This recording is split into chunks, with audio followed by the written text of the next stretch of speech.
Ask Chuck. Hello there. Welcome to a special episode of the ToddCast. Why am I calling it special? Because I am doing a special back-to-back mailbag episodes. Yes, I am doing this because it is, first of all, I owe you guys some answers. There's been some tremendous questions in here that I haven't gotten to. And as you know, I try to get to anywhere from 3 to 5 every episode.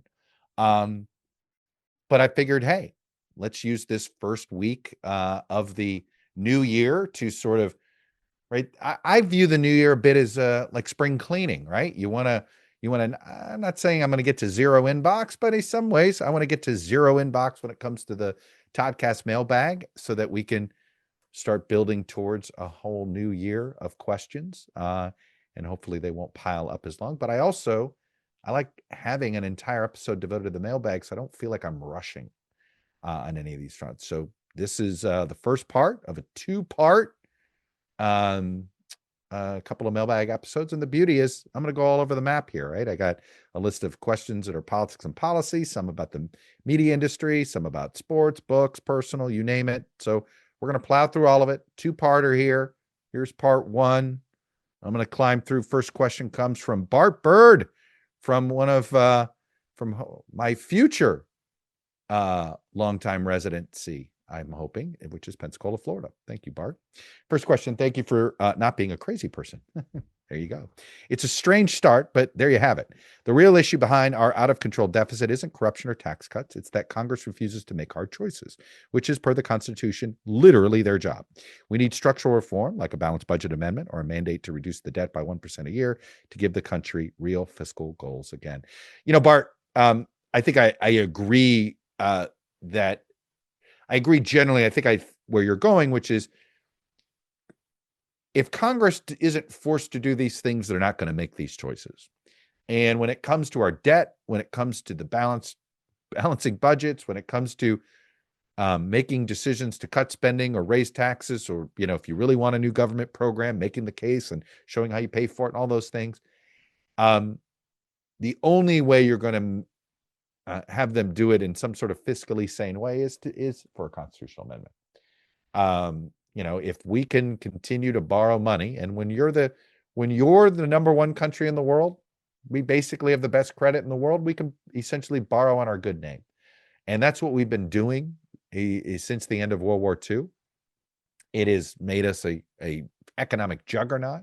It has raised the standard of living. Trust me, the standard of living in our poorest state is better than many places in Europe and in Asia, including places that you think are Western sort of first world places. That's how successful we've been in growing our economy over the last 70 or 80 years. But you're not wrong that Congress has an inability. Now, the issue is incentives, right? You know, why is it so hard, right? Getting rid of a government program means you're making somebody mad. Nobody runs to the polls to elect somebody to stop giving out government benefits, right? That's what we've learned. So if we are going to do this, then we have to sort of force the choice making, right? You got to force provisions into our Constitution in order to force new incentives on members of Congress. I think there are a variety of ways to do this. One of my pet issues over the years, I've always wanted to mandate that every government agency / department have a sunset clause at 25 years, meaning that without Congress sort of essentially essentially repassing the bill to recreating a Pentagon, recreating a Homeland Security Department, recreating a Labor Department, recreating a Health Department, right? That every 25 years, you're actually forced to rethink, okay, let's do that. What would this look like if we were doing it from scratch? In some ways, by always having these things continuous, you end up having these convoluted government agencies where there are some things that make sense, and then there are things over time that don't make sense that they do it. Like, after a while, it made no sense that the Secret Service was within the Treasury Department. But if you sort of force the sunsetting of every agency at 25 years, then when you reestablish it, because you say that this entity, no, we're going to have a Homeland Security Department, but you basically reimagine it, right, from day one, so that you think about some more modern thing. I would argue 25 years is a generation of time, and there are some things that become obsolete, and there are some things that government doesn't have to worry about overseeing after a 25-year period that maybe was crucial to agency X in there. So there's provisions like that I've thought about, but I think the point you're making and the point I would make is none of this happens unless it's part of the instruction manual of governing the United States, and which means it's going to have to be within a constitutional amendment before you're going to get, because how else are you going to create the incentive? Start creating a political incentive is very difficult when it comes to the debt and deficit, that's for sure. All right, next question comes from William Watkins, Temple Hills, Maryland. As a fellow political history buff, I've often thought about Trump's role in the GOP as analogous to Oliver Cromwell, disrupting traditional leadership and become sort of a Lord Protector of the MAGA movement. Is there anyone within MAGA who could serve as a George Monk type figure, someone to reunite traditional conservatives in the MAGA base after Trump exits the stage, or will the movement keep sharpening the guillotine, French Revolution style, with no end to internal purges? I guess I've looked at it as look, we know it's going to evolve, and it'll evolve into something different. It doesn't go away. I think this idea that somehow Trump goes away, MAGA goes away. It's more of, remember, this wing of the party has always been there. It just was dormant for about 70 years. This was this protectionist wing, sort of nativist wing, nationalist wing of the party was more prominent in the 20s and 30s version of the Republican Party. And then was very dormant, basically 1946 through 2012. And so I guess you're asking, is there somebody that could bridge? Ronald Reagan bridged essentially the Goldwater wing of the party and the Eisenhower wing of the party together, right? Because there was a common concern, and that was communism in the Soviet Union. So it bridged this divide that was there on some of these cultural issues, that was there on race and on stuff, but it bridged the divide because there was this common issue there.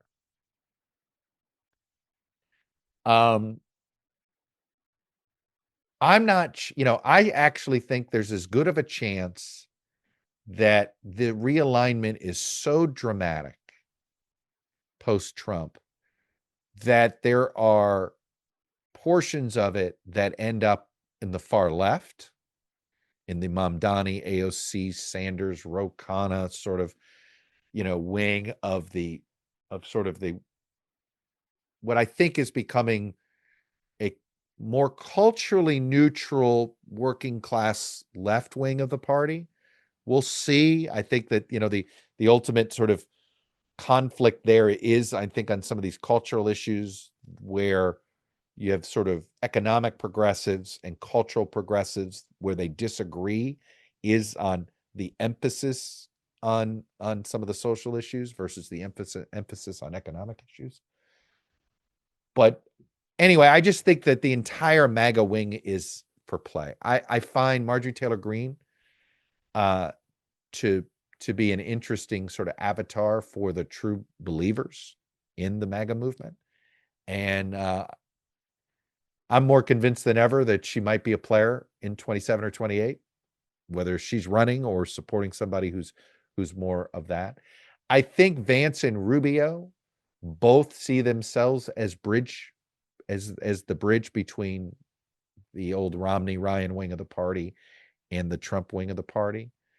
That doesn't mean I think they'll be successful on that front. I think I think this I think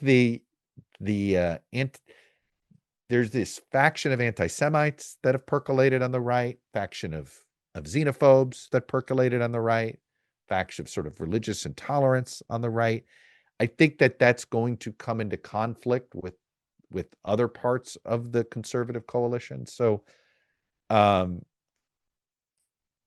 I think the true believers in what really animated MAGA, the sort of trying to culturally reset America. I think that I think it more likely disperses into multiple different factions. I don't know if look, do I think it will stay cobbled together at least through 2030 in some form? Yes, I do.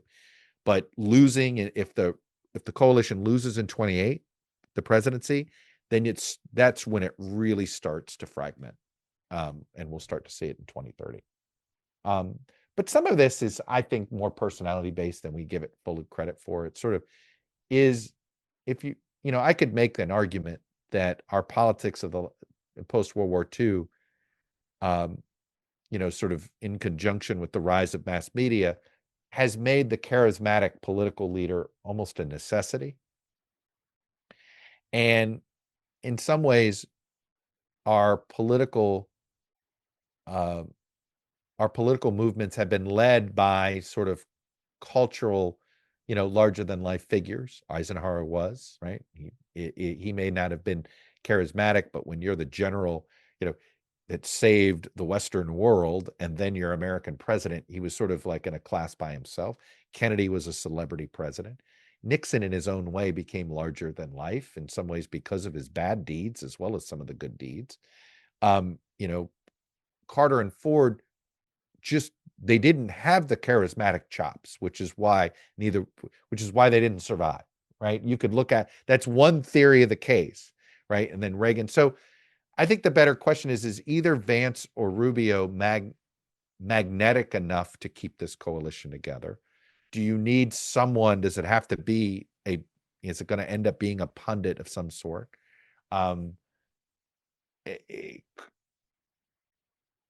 The version of Tucker Carlson of 3 years ago made more sense to me than obviously the version of Tucker Carlson today. So, I'm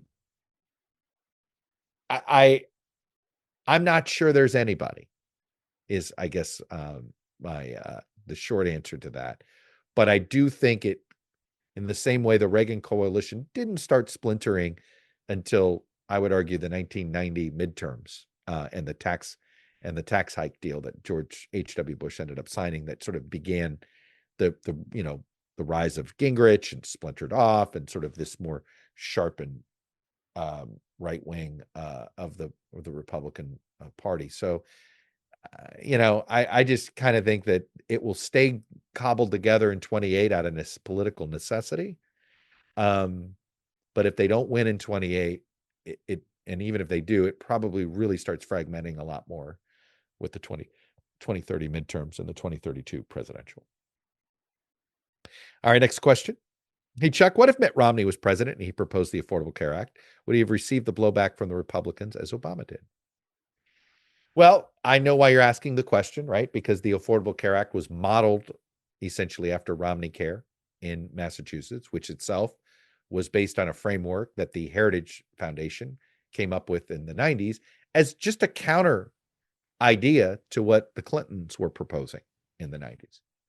And so if I could be, I've never been convinced that the conservative movement wanted to find this solution, or whether they just embraced the Heritage Foundation solution because they had to have some plan if they were going to come out against the Clinton plan on healthcare. I do think you would have had, I think that any sort of attempt, look at, if you want to see an example of Republicans not falling in line just because a Republican proposes it, look at the pushback Bush got when he was expanding Medicare Part D. Here was a Republican instead of fighting the expansion of Medicare, who was actually advocating for the expansion of Medicare. That was a tough vote for a lot of conservatives, and a lot of conservatives will argue that the Tea Party, before the financial crisis, there was Medicare Part D, and there was this, like, the conservative movement had become as pro-government as the liberal movement. That essentially the conservatives had turned into the party of using a public-private partnerships to expand the power of government rather than just the public government, if you will, right? So I'm not sure. I think the better question is, would any Democrats have embraced it, or would you have had 2/3 of the party come out against it because Romney was for it? Remember, a lot of Democrats struggled to come out for Medicare Part D, even though in theory it shouldn't have been that hard of a vote, but it was, because it was like, well, we don't like the way they're doing it. So I think that I think you could, that's another counterfactual that, when I look at the conservative blowback that did show up a little bit. I mean, that was a tough vote for Bush to get through. They really had to muscle it through on that front. So maybe he gets half his party to embrace it. But the question I have is, how many Democrats would have embraced it if it happened without the existence of the Affordable Care Act, right? Imagine Obama had failed in 2008, in 2009, in 2010, right? 2009 and 10. And he doesn't get healthcare done. And Romney runs his campaign in 2012 on, hey, I actually got this done in Massachusetts. I'll get it done for America. And is it so, as a campaign talking point, does it increase Republican support? Maybe under that circumstance. I mean, I was just trying to paint the circumstance where Republicans might rally around this. And the one I could come up with, Obama fails at getting universal health care done, can't get the Affordable Care Act, basically doesn't happen. And then Romney, as the 2012 nominee, runs as the guy who runs as the guy who can implement healthcare. It took a Republican to do it in Massachusetts. It's going to take a Republican to do it in 2012, right? Maybe under that scenario. Next question comes from SG in San Antonio. He says, hey, Chuck, I used to work in national security and live in Pentagon City, so I love all your DC and Arlington insights. Thank you. All right. I got 3 words for you. The Crystal City restaurant. What does that mean to you? And I'll just leave it at that. I'm kidding. I'm closely watching the Crockett versus Talarico primary in Texas and worry Crockett might win the primary but struggle in a general election against Paxton. Are there any broader sources beyond the Texas Tribune and political Instagram accounts that you'd recommend for tracking this race as we approach the primaries? Look, I think Texas Tribune is going to be strong, but then there's certain feeds. Look, this is a race that is going to get more coverage than it deserves. What do I mean by that?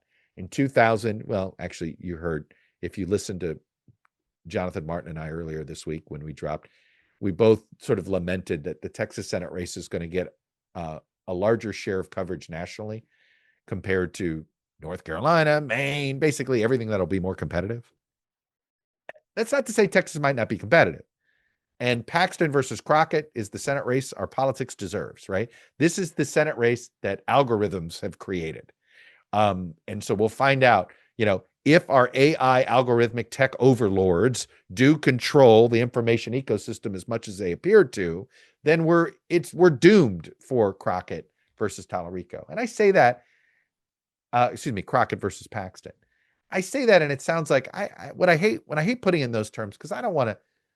I think Crockett is a good public servant. Ken Paxton's a crook and a terrible, low character. So I feel I don't like the idea that, but we're also realistic. We know Crockett will be polarizing nominee, period. So she's polarizing for just political views, cultural views. She's not polarizing because she's corrupt, right? Paxton's polarizing because he's corrupt, first and foremost. So in that sense, there shouldn't be an equation. And what we're I think the uncomfortable aspect about Crockett versus Paxton is, could a corrupt guy win simply because the Democratic nominee is a black woman, right? Is that how superficial things are in Texas, that they will take a corrupt, impeached public official over a qualified African-American woman because they think they don't like her Instagram feed, right? I mean, but hey, this is politics in 2026. So as I say all the time, I cover politics as it is, not as I wish it were. This is the reality. Okay. So I do think that Politico, Puck, and Punchbowl are actually all three good places for this race in particular, because leadership, there is a lot of, all of the micromanaging of these races, bringing in outside money, is actually, all that reporting is going to come out of Washington. So I would, look, the Texas Tribune is going to be on top of this more than anybody else, and it's going to be the best source. Hard stop. My friend Abby Livingston, who works for Puck, used to be at the Texas Tribune. She's going to own this too. So that's why you should pay attention to Puck, because of specifically a reporter there that knows Texas like the back of her hand. She grew up in Fort Worth. She just knows, which argues is important of a swing area as there is these days in Texas politics. So follow her at Puck in particular, but Puck's political reporting over there as well. Both the Dallas Morning News is not, it isn't what it once was, but it hasn't been as gutted as other major market papers.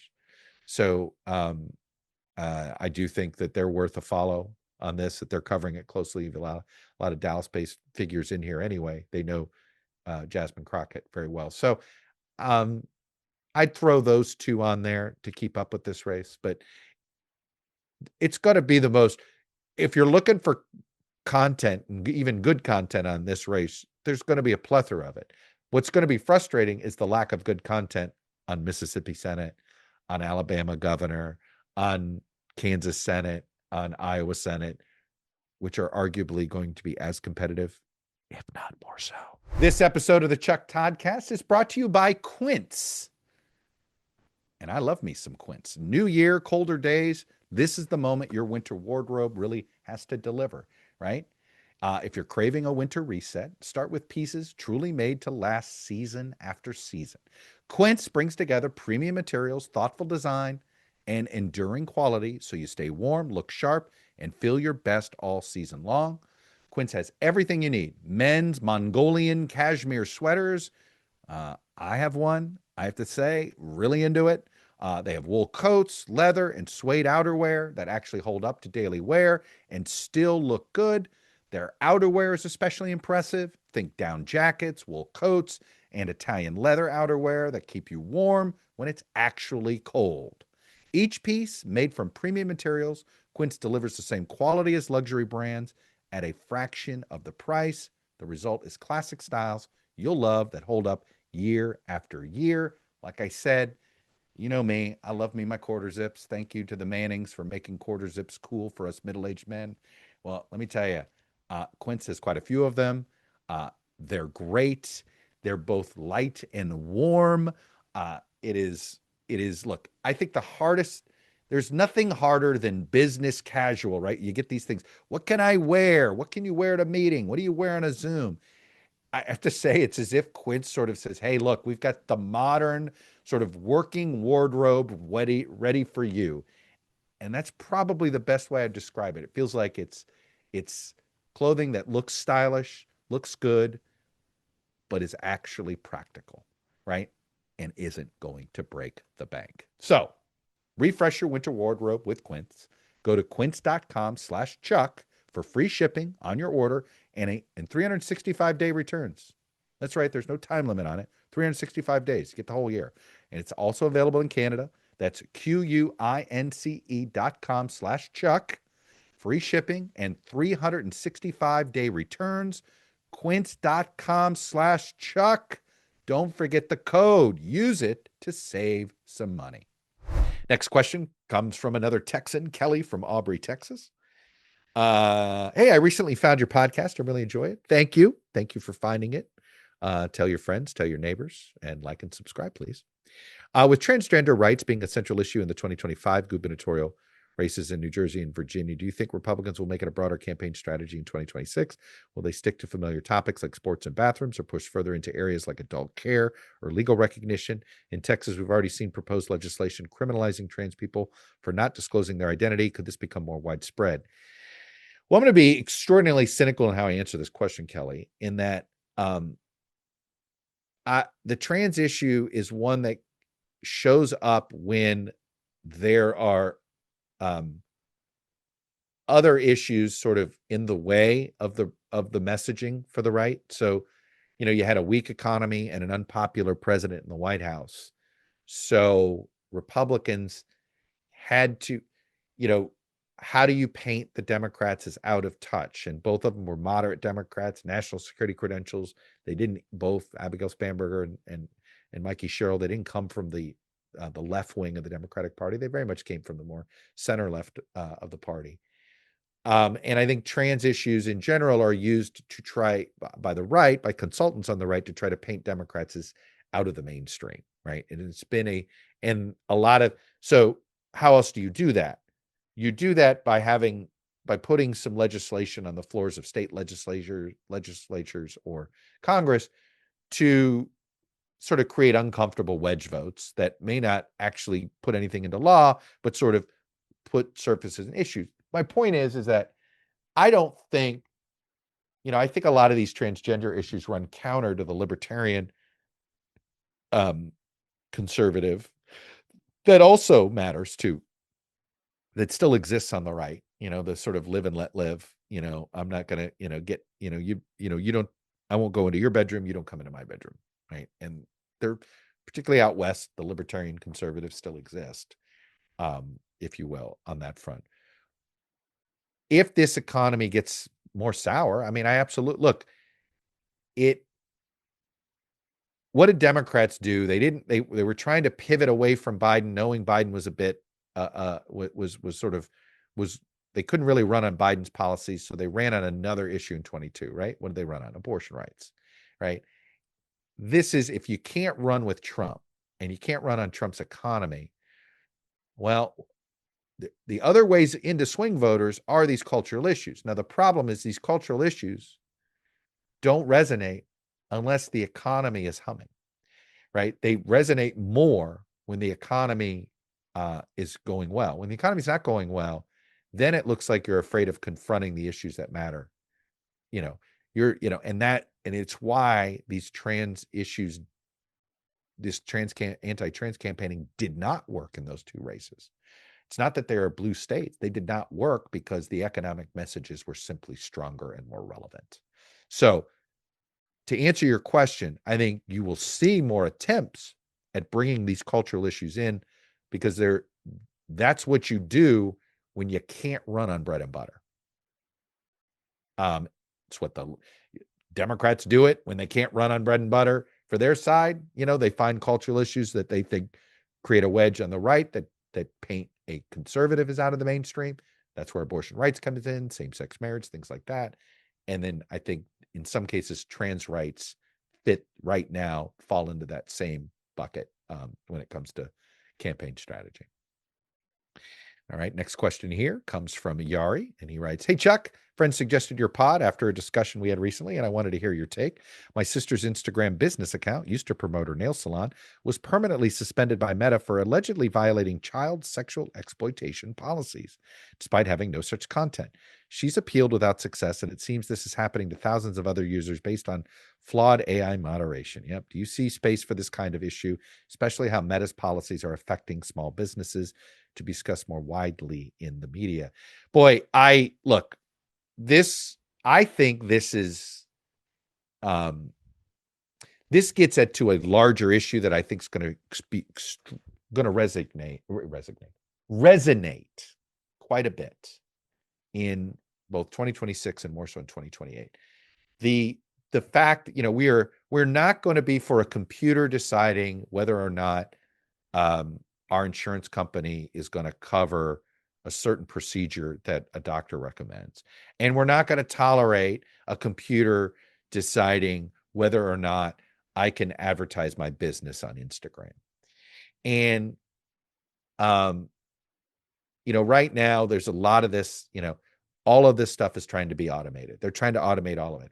And one could argue there's that it might be an 80 to 85% successful thing to do. The problem is when you may think, oh, geez, it works well for about 85% of this, to use AI to do this. But for the 15% it doesn't work well with, that's a huge, that's still millions of people, right?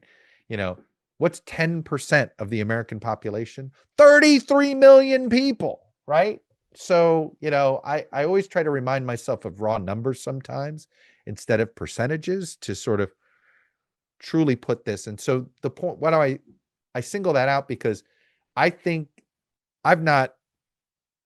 your specific example is not one I've come across, but it is similar to other examples I've heard, whether it is in trying to get a mortgage application approved, trying to get your resume read by a human being versus an AI bot that sort of weeds it out.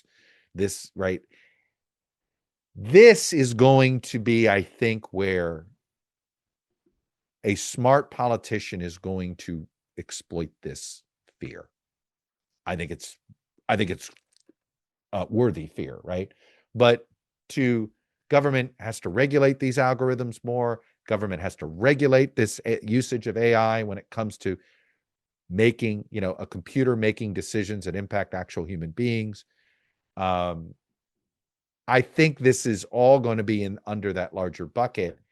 And if you're going to use AI to make some of these decisions, you're going to have a human resource person of some sort that actually is there to adjudicate issues like the one you've addressed in yours. And right now, these companies don't want to do that. I mean, try, just for your own exercise. I do that whenever I'm looking to solve a problem. I always want to talk to somebody, and they constantly want to put me into an AI chatbot or some sort of automated this, automated that, and you're constantly pushing 0 or 1 just to get to see if you can get to a live operator, a live person, and this or that, whatever it is. And every company now, even regardless of whether they're a tech company or not, makes it nearly impossible to find a human being. I think this is going to just become a political wedge issue. And I think companies that use human beings are going to get rewarded, and companies that don't are going to get punished, and they're going to get punished by the market. They're going to get punished by consumer behavior. Maybe over time we'll be tolerant of this, but not right away, right? And I think that's where I think this is going to be an issue that resonates quite broadly within the electorate. It's going to cut across ideological lines. I don't know about you, but if I were running for office, I'd run as a pro-human, not as an anti-human. And I think it's very easy to be a populist on issues like this. And I think with everybody sharpening the pitchforks and coming at the elites, using a robot to deal with actual human problems, it is, I think, going to be a political net negative for the foreseeable future. So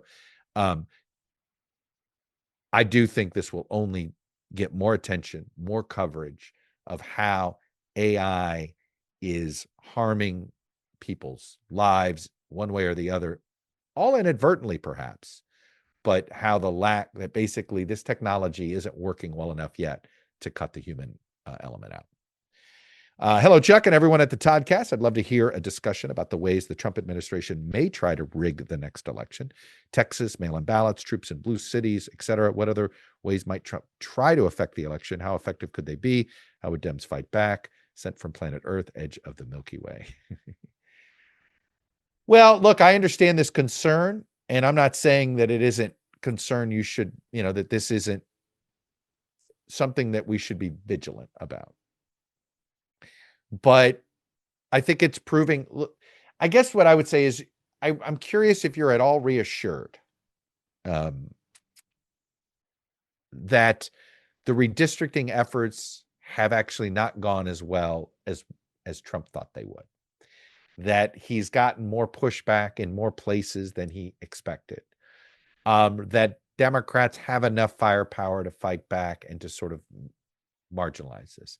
That you actually do have a Supreme Court that isn't a 6-3 Trump court. It is a 3-3-3 court, meaning there's 3 that will support whatever Trump wants. There's 3 that are going to oppose just about anything Trump wants. And there's 3 that are want to be favorable to conservative principles, but struggle with some of the things that are asked for, right? That's Roberts, Barrett, Kavanaugh. And I'm sure that doesn't give you, I know how Barrett and Kavanaugh and to a lesser extent Roberts are seen by some, but if you look at that court, there's 3 distinctive groups, not 2. And the Republican appointees, which is probably the better way to describe them, there's 3 distinctive buckets, right? One is a bit, one wants to sort of roll back time. One is trying to sort of live in the moment, and 3 are a bit more liberal or progressive. So I think that, I guess what I'm saying is that the things that would be concerning me more is if he were trying to nationalize and federalize things. As long as the states have the power to hold elections, and the states have the power to draw lines, and the states have the power, as long as that stuff is still state-based, if the Justice Department gets more aggressive at purging voter files, that's when, those would be little things that we could expect that would, I think, raise some alarm bells. If he messes around with the certification dates, if he tries to, create essentially loopholes that would throw ballots out so they wouldn't be counted, saying all ballots have to be counted by a certain date, and, that would usurp sort of state authority about them deciding when does a postmark count, things like that. I guess I view that's where the alarm bell, the more anything he tries to take away from states when it comes to governing our elections, because what makes our democracy safer than most democracies is the fact that it is diffuse. It is not, we don't have a national election board holding all this elections, right? It is individual 50 states and within their counties and within their, so that is what sort of can prevent some voter fraud, and it can prevent some shenanigans. And it certainly, it just makes it harder to rig an election. Doesn't mean it isn't riggable, as we saw with some of the absentee ballot fraud we've seen with those Republicans in that North Carolina congressional district. There was a Miami runoff back in the 1999. So I guess that's a way why I'm not as, it's on my list of concerns, but it's not on my top 5 list of concerns. This episode of the Chuck ToddCast is brought to you by Wild Grain. Wild Grain is the first bake from frozen subscription box for sourdough breads, artisanal pastries, and fresh pastas.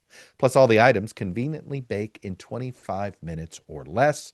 Unlike many store-bought options, Wild Grain uses some simple ingredients you can pronounce and a slow fermentation process that can be a lot easier on your belly, little gut health there, right? And richer in nutrients and antioxidants. There's also no preservatives and no shortcuts. The Wild Grain boxes are fully customizable. In addition to their variety box, they have a gluten-free box, a vegan box, and a new protein box. I will tell you, I have done the gluten-free box. I have done it a second time. I have also used the code, the ToddCast code, which I'm going to be telling you about in a minute. If you use the promo code ToddCast at checkout, you get $30 off. I've already used it as a gift to somebody else who loves this bread. Look, it is hard to find good gluten-free bread. I had never had gluten-free sourdough. It is fantastic. Follow the step-by-step instructions. It's not hard. We did it right the first time. And trust me, I rarely do anything right the first time when it comes to these things. So there is nothing like having an artesian bakery in your freezer to chase away the winter chill. Now is the best time to stay in and enjoy some comforting homemade meals with wild grain. I obviously highly recommend it. It is worth giving Wild Grain a try. Right now, Wild Grain is offering my listeners $30 off your first box, plus free croissants for life. Come on. When you go to wildgrain.com/Toddcast to start your subscription today, that's $30 off your first box and free croissants for life when you visit wildgrain.com/Toddcast, or simply use the promo code ToddCast at checkout. This is a sponsor I absolutely embrace, so use that code. All right, next question in this policy phase. It's the last one on that. Love the podcast. I wanted your take on a few proposed constitutional amendments. All right. First, I think impeachment and Senate conviction votes should be confidential to reduce partisanship, like jury votes. So members can vote their conscience. That is an interesting idea. That should all impeachment trials be secret ballot for the jurors, aka U.S. senators. That is a huge, that is a fascinating idea. Let's just say I agree. My instinct is to agree with this idea. So thank you, B. Ray. That's who wrote this. All right, second, I support SCOTUS reforms like 22-year term limits, expanding to 11 seats, and guaranteeing each president 2 appointments per term with timely Senate votes. Finally, I'd like to see federal elections reformed with ranked choice voting, open primaries, and expanded House representation under the Wyoming rule to reduce partisanship and improve access for independent thoughts. Well, I assume the Wyoming rule is, the idea of no, look, right now, Wyoming has 6 times the voting power for president that California does. A California voter does, right? An individual in Wyoming has 6 times more influence, right? And their vote counts more. If you doubled the size of the House of Representatives, that would go down to 2.5 times, which would, to me, is the right. That's a better ratio.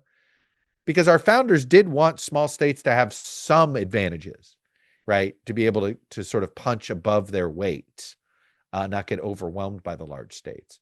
But I don't think they wanted our large states to have very little influence on the ultimate outcome. So 6 times the power seems a little absurd for the small states. 2.5 times feels a bit more prescient. So I'm hoping that is the Wyoming rule that you're referring to, since I sort of that's been part of my plan to expanding the House of Representatives, which, by the way, you don't need a constitutional amendment for. It's up to the House of Representatives, just an act of Congress. They used to do it every year, every 10 years. It was with the Senate. We haven't done it since 1910. And they disagreed on how to do it in 1920. And by 1930, they locked us into 435 House members. I think that's been a huge mistake. There's no doubt we need that. The only one I'd take issue with is why do we guarantee? I don't think we shouldn't guarantee any presidential term a certain number of appointments.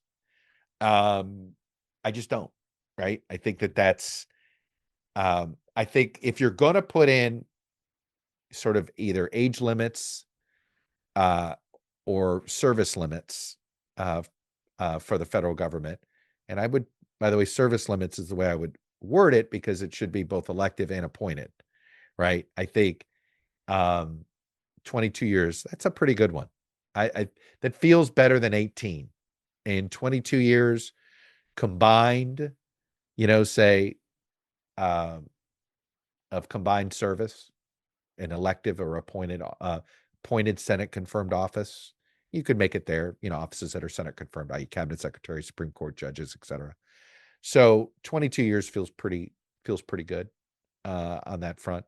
Maybe you would extend it to 28 if you combined congressional, all of it as one. But guaranteeing each president 2 appointments per term is, none of this will ever sort of be clean, right? Because Supreme Court members might, don't die on a schedule, right? Nobody dies on a schedule. So no matter how much you try to schedule things, I think that makes it difficult to abide by. But that's me being a technicality. And I assume you're expanding to 11 seats because if we have 11 circuits, maybe you have one per circuit. I think you don't expand the U.S. Supreme Court more than the number of circuits that we have. So I could see that tying that together. But that doesn't need to have a constitutional amendment either, by the way. The age limits have to be in the Constitution because we put age minimums in the Constitution. But this other stuff doesn't have to be in the Constitution. That's an act of that's an act of Congress on that one. Congress can decide, they created new circuits, right? They can keep doing this. They've created the entire sort of ecosystem of the courts was created by acts of Congress. So all of this can be done. You don't need on that one, you don't need that. I do think a constitutional amendment that prevents partisan primaries. I actually think you shouldn't need one. I think there's a case to be made. You've heard me rant about this before, that I think the Equal Protection Clause is violated the minute you tell me I can't vote in a Republican primary or Democratic primary because I'm not a member of that private club. That's not a government entity. The Democratic Party, the Republican Party is not a government entity at all. It's a private club, right? The political party, it's a private club. And you're telling me taxpayer dollars are funding an election that not everybody's allowed to vote in? How is that not a violation of equal protection? So I actually think we just need better lawyering, and we would probably could get rid of partisan primaries without a constitutional amendment. But if you're saying we need one, man, I'm all for it. Where you cannot hold an election that isn't open to all voters in that district, precinct, or state. Hard stop. Maybe we just have to have a straight up constitutional amendment that does that. All right. I'm going to do one more question with part one here. And then we're going to get into part two. Hey, Chuck, longtime listener, first time writer. Well, all right. Fellow cheesehead behind enemy lines in Stillwater, Minnesota. Hey, good luck with that. And you know what? I have always felt this. The Bears have stunk my whole lifetime, except for two flashes, right? The 85 Bears and the accidental Super Bowl appearance Bears with back in the mid-aughts, I think it was, or whatever. But ultimately, the Bears have been terrible in my life. I know it's the longest rivalry for the Packers, but it's, for me, the Vikings. They've been the chief rival. So yes, enemy lines is the correct. And Brett Favre was in that horrible purple uniform and all of those things. So anyway, I just want to get it straight to all my Viking friends. And this means you, my friend, Dennis McDonough, who I know is a listener. The Vikings, they're the rival I take the most seriously as a Packer fan. The Bears, whatever. They're sort of, it's not a rivalry if you haven't won in a while, right? Vikings, they've been tougher. Anyway, but I digress. Here's your question, Jake. Is it really a zero-sum game between legacy and independent media, or is traditional media still essential for news while independents mostly react and analyze? Also, loved hearing Packers talk. Are they just playing spoiler now, or can they make a real playoff run?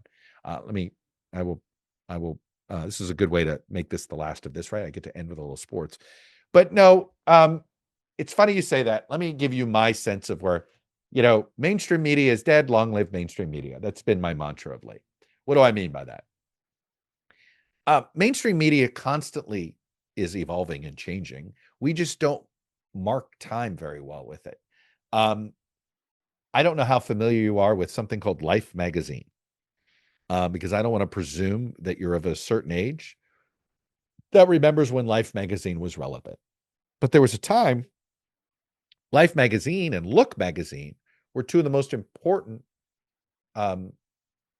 news entities out there, because they were one of the few places you could get the pictures of the events that were taking place around the world or in this country. And they became essential parts of mainstream media for a period of time, for about 50 years. And then we got moving pictures and television began. And so then the idea of the great photograph, and don't get me wrong, I love me a good iconic photograph. out of Sports Illustrated or Time or Life magazine or the National Geographic, but it doesn't have, it doesn't, it doesn't, it still pales when you can see it in real life, right? Moving pictures. So my point is that Life magazine was in the mainstream media and then it wasn't. Mutual Radio was part of the mainstream media until it wasn't. So I do believe all of this is technologically driven and that we go through, and I think media is a cycle of this, meaning, and in fact, if you look at the last 150 years, this cycle has repeated itself and we're in the middle of it now. New technology comes along and initially there's fragmentation. Eventually there's consolidation. So you had the printing press and everybody could do their own newspaper. In the 19th century, it seems like everybody had their own newspaper. And then you started to have consolidation. But when you figured out how to print photographs, we got a proliferation of magazines. Then we got some consolidation, right? Time, Life, all that stuff, more consolidation. And then eventually the technology, became less relevant. When television first started, when radio first started, there were smaller radio stations popping up everywhere. Over time, eventually you'd have consolidation. And we had a network effect. And then that's where the initial broadcast television was built off of. Cable TV, right? Fragmentation, then the bundles and consolidation. And so we're in the middle of this now. So it's not that it's a zero. I don't think there's a zero-sum game. I think there's always a new media that's pushing what is the mainstream media of that moment.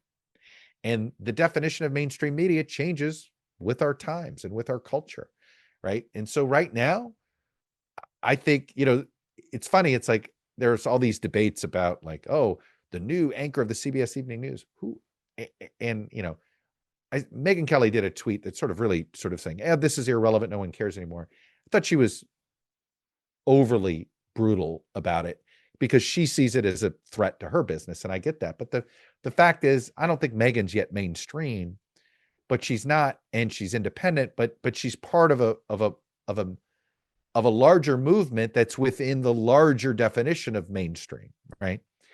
So I think what you're going to see is consolidation of some sort, where you'll have, in the same way, you'll have these individual networks, and some of them, 3 or 4, maybe 6 of them, end up being the most read or the most membered or the most, I don't know how we're going to count it, right?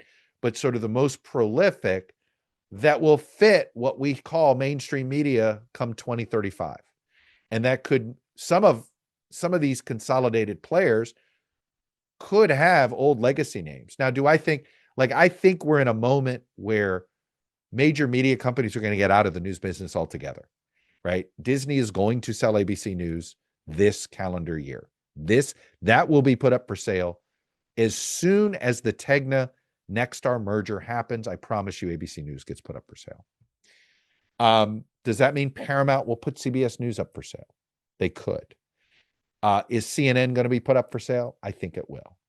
I don't know about NBC, but if the other two do that, it wouldn't surprise me if Comcast followed suit. The point being is that I do think there is more acknowledgement that shareholder-driven companies aren't going to be trusted to be the stewards of news organizations. And if you want those news organizations to survive in this era, they need to have some sort of independence to them, right? But there's still going to be networks, and it's possible that, maybe, look, my joke about what I'm doing now, I've started a media company and I'm hoping to expand not just what I'm doing here, but maybe in another area, but all with the goal of sort of modernizing the information ecosystem. But, my joke is I hope to be a consolidator, but if I'm consolidated, maybe that'll be okay too. I think we're at the tail end of this Web 2.0 fragmentation, right? With streaming and YouTube and Substack, TikTok, etc. And a consolidation is coming, and it could be like, Mr. Beast, who I saw is hawking all sorts of candy bars at the Targets and the Walmarts of these days. Is he his own news network that also will have a news division that, maybe he partners with somebody that runs that. Maybe it's my friends at the 1440 or at All Sides, or who knows, right? But the point being is that I think I wouldn't look at it as a death march between legacy media. We're in the middle. There's a whole bunch of us that want to rebuild a new mainstream media. Right now, today's independent outlet is tomorrow's member of the mainstream media. Trust me, there was a time CNN was a disruptor. Then it became mainstream. Okay. There was a time that cable news was a disruptor. Then it became the mainstream. So I guess to just, so for what it's worth, I think that's how I'd frame this. As for the Packers, my son accuses me of not being as devoted of a Packer fan as he is. He will say that that my obsession with the Hurricanes this year is trumping, and it's making him sad because he doesn't think I'm as upset about this Packer failure this year. He is. Harrison, I am just as obsessed about this as you are. I've just been through this a bunch of times. And I went 30 years with the Packers sucking. I had to be the kid that was a fan of the Packers when David Whitehurst was quarterback. I love David Whitehurst. I still wanted to be him. I loved Lynn Dickey. But none of them were Aaron Rodgers, Brett Favre, or Jordan Love. So here's my concern with the Packers. I just think you're asking the Packers to make a run. Although if we're ever going to make our unlikely run, this would be the year to do it. But you're asking to make a run with we've lost our best offensive lineman, which happened earlier this year in Jenkins. I don't know what's going on with Zach Tom. We've had multiple receivers be out at times, including now arguably our best wide receiver, who happens to be a tight end, is Tucker Kraft. Jacobs hasn't been healthy all year. Our best defensive guy is out for the year. We lost two more guys in that, right? I just don't think we have the bodies, right, to win. We have to win 3 road games. So do I think we can play spoiler and destroy the Bears' dreams? Yes.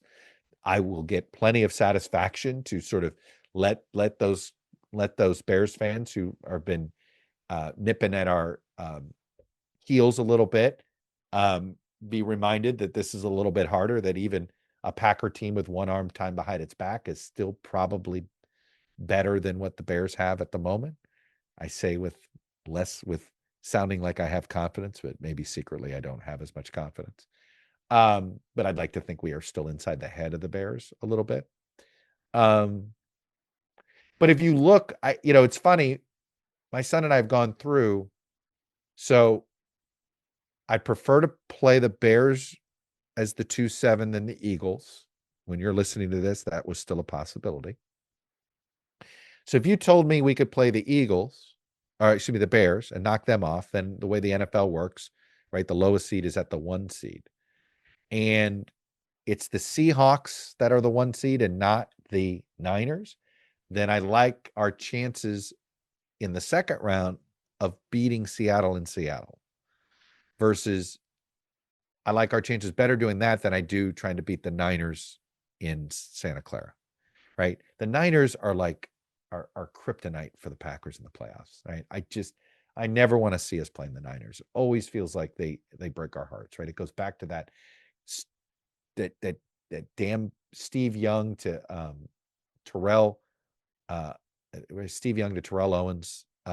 He's not quite Hail Mary, but pretty close, right? It was last minute. It wasn't a Hail Mary throw. It was just a dart, a bullet. I mean, to this day, I felt like it went through like 3 Packers' hands, and it falls into Terrell Owens' hands. So, but it seems like ever since that happened, and what was that, 95, 90, that the Niners have always been our kryptonite.